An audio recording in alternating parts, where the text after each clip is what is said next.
जनता को अगर चुनाव से दूर कर दिया जाएगा तो उन क्षेत्रों में विकास के कार्य कैसे संभव होंगे, ये बहुत समझने की बात है।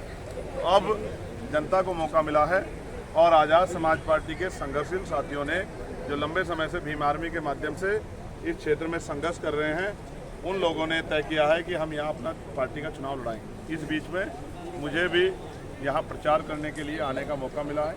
मैं दूसरी सभा में हूँ और एक बहुत अच्छा माहौल यहाँ जो है पार्टी के प्रत्याशियों के पक्ष में है।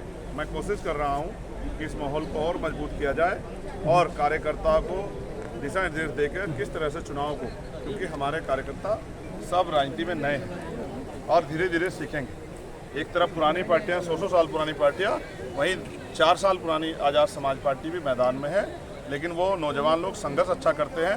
राजनीतिक रूप से उनको तैयार करने के लिए कैडर का काम यहाँ शुरू हुआ था, उसी का परिणाम है कि बहुत बड़े पैमाने पे युवा तैयार हो गए। अब ये भी युवा जब फील्ड में जाएगा तो गांव-गांव में जाके जनता को तैयार करेगा। तो मेरा विश्वास है कि बहुत अच्छे मतों से भाई जसविंदर जो है जसरोटा विधानसभा को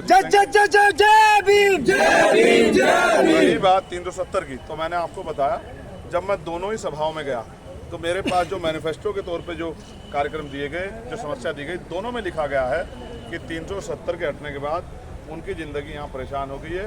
वो चाहते हैं स्टेट का दर्जा दोबारा से जम्मू और कश्मीर को मिले।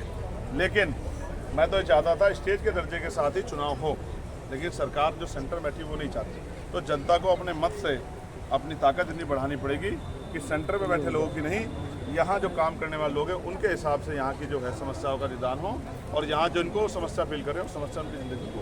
बीजेपी कह रही है कि हम जो है जम्मू से जो हिंदू जो होगा जो चेहरा हम उसे लेके आएंगे और मुख्यमंत्री जो होगा वो भारतीय जनता पार्टी की साइड से ही होगा। भारतीय जनता पार्टी का ये कहना है। देखिए, लोकतंत्र है, अभिव्यक्ति की आज़ादी है, हर कोई व्यक्ति अपनी बात कह सकता है। अभी वो लोकसभा में भी कह रहे थे कि भाई हम 400 पार कर देंगे, उनके नेता बड़े बड़े बयान दे रहे थे। अभी जनता ने क्या किया, तो वो तो पता नहीं क्या क्या कहेंगे। ये तो यहाँ की महान जनता को तय ना मैं तय कर सकता। मैं कहूँ भाई मैं जसविंदर को मुख्यमंत्री बनाऊंगा, ये मेरे हाथ में तो नहीं, ये तो जनता के हाथ में है। जनता अगर मैंडेट दे देगी तो भाई जसविंदर सोनू भी मुख्यमंत्री बन जाएगा। लेकिन मेरा कहना ये है कि जनता दिल्ली वालों से ज़्यादा समझदार है।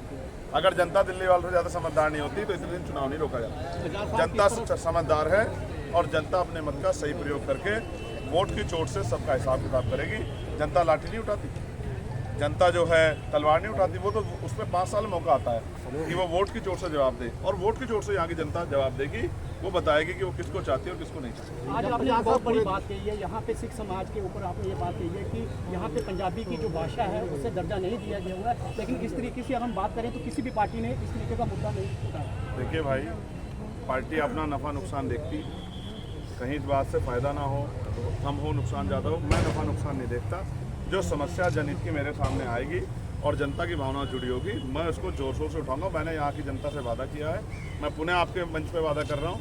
यहाँ की मांग ये है कि पंजाबी भाषा को ऑफिशियल भाषा का दर्जा दिया जाए। मैं आपको विश्वास दिलाता हूँ कि पार्लियामेंट में, जबकि स्टेट सब्जेक्ट है, फिर भी मैं इसको चाहे मुझे जो भाषा के हमारे चेयरमैन हैं गृह मंत्री जी, उनको, और पार्लियामेंट में भी मैं इस विषय को जोर शोर से उठाऊँगा और मांग करूँगा कि जम्मू कश्मीर में पंजाबी भाषा को ऑफिशियल भाषा का दर्जा दिया जाए। पूरे देश में जिस सरकारी स्कूल जो है वो आहिस्ता आहिस्ता गुलाब हो रही है और